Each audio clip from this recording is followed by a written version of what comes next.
Oi, gente, tudo bom? Bora falar de propriedades coligativas, vestibular UniOeste 2021? Essa prova está aberta aqui para você ver, tá? UniOeste 2021, questão de número 53, tá? Questão sobre propriedades coligativas ou, como eu prefiro, efeitos coligativos. Tá bom?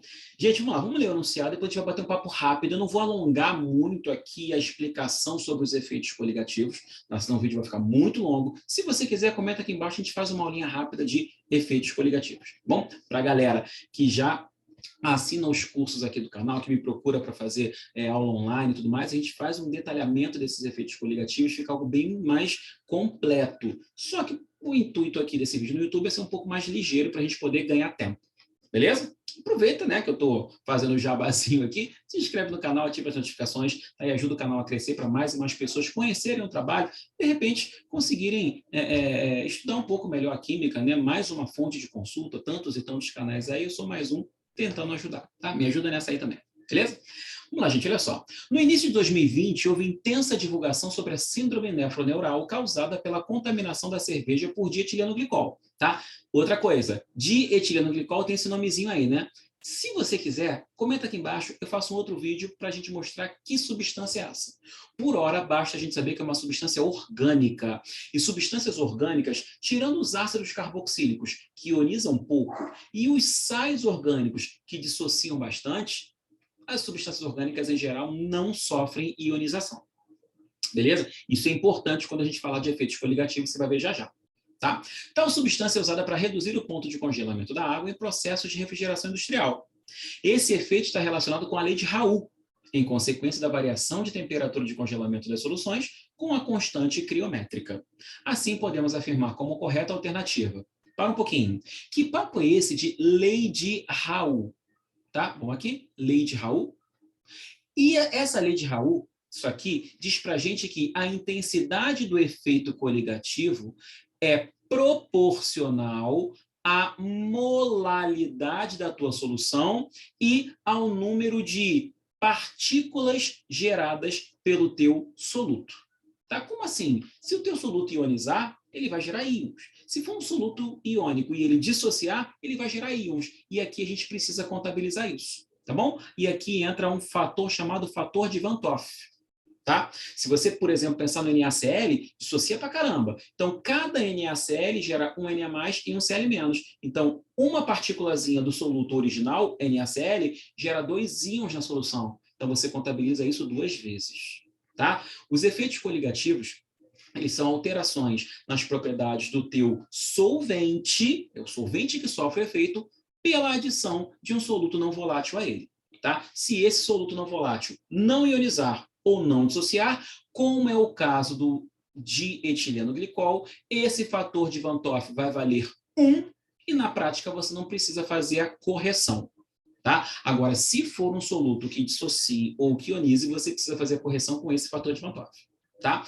Como a questão fala de crioscopia, variação na temperatura de congelamento, a gente pode traduzir essa expressãozinha assim, ó, a variação na temperatura de congelamento igual a constante, nesse caso, crioscópica, e para não parecer com equilíbrio químico, eu vou colocar aqui, ó, CR, tá? Constante crioscópica, e aqui a molalidade da tua solução.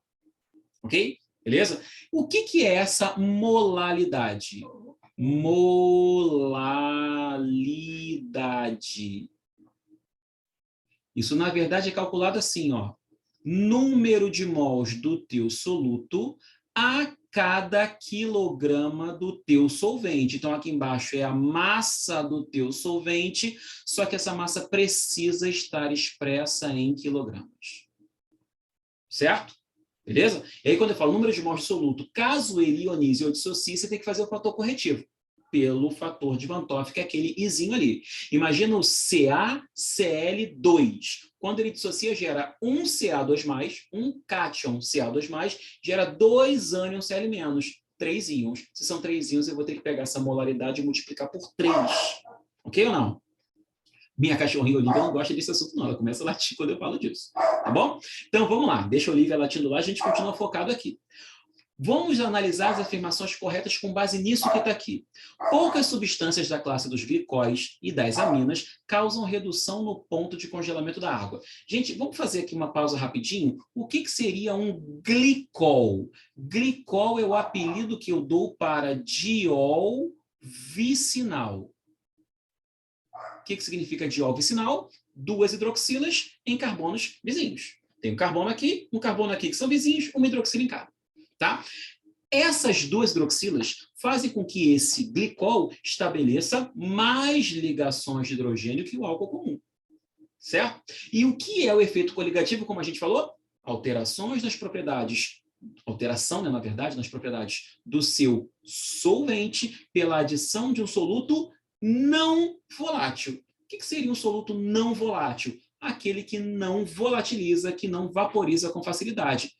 Um etileno glicol, dietileno glicol, tem duas hidroxilas em carbonos vizinhos, consequentemente vai fazer mais ligações de hidrogênio e, portanto, vai volatilizar bem menos. Então, na verdade, a classe dos glicóis ela é muito mais suscetível a causar os efeitos coligativos do que, por exemplo, os álcools.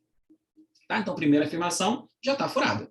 Ok? Segunda, a dissolução de 1 grama de qualquer soluto não volátil e não iônico, que é o caso, é um soluto molecular, ele não vai dissociar, tá? Em 1 quilograma de água, causa sempre a mesma variação de temperatura. Gente, a variação da temperatura é proporcional à molaridade. A molaridade tem a ver com o número de mols do teu soluto, não com a massa dele. Então, aqui ó, não é 1 grama, não. Tem a ver com o número de mols de partículas e não com massa. Porque se as massas molares são diferentes, em 1 grama eu posso ter diferentes quantidades em mol de cada um dos solutos que eu quiser usar. A dissolução de 1 mol de qualquer soluto não volátil e não iônico em 1 quilograma de água causa sempre a mesma variação de temperatura.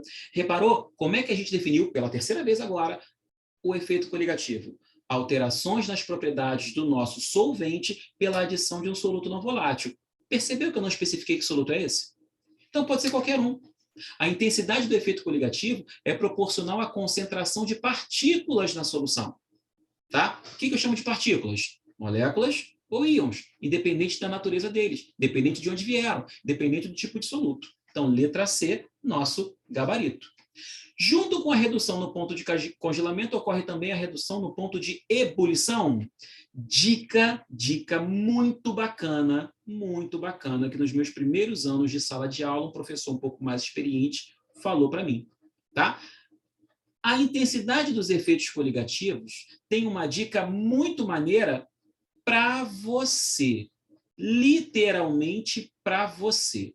Jeff, o que significa esse para você? Que, de acordo com a concentração de partículas, esse P é a concentração de partículas, você vai ter um efeito sobre a pressão de vapor do teu solvente, V de vapor, não é volume, tá? V de vapor.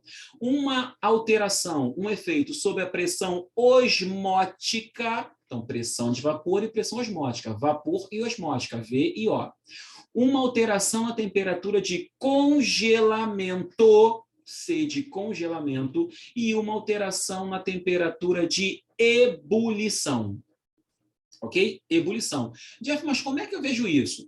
Quanto maior for a sua concentração de partículas na solução, biquinho do V na ponta para baixo, então, para a gente não errar, menor é a pressão de vapor do teu solvente. Então, ocorre um abaixamento da pressão de vapor quando eu adiciono um soluto não volátil. Percebeu que as setinhas estão se invertendo? Continuam se invertendo. Há um aumento na pressão osmótica da tua solução.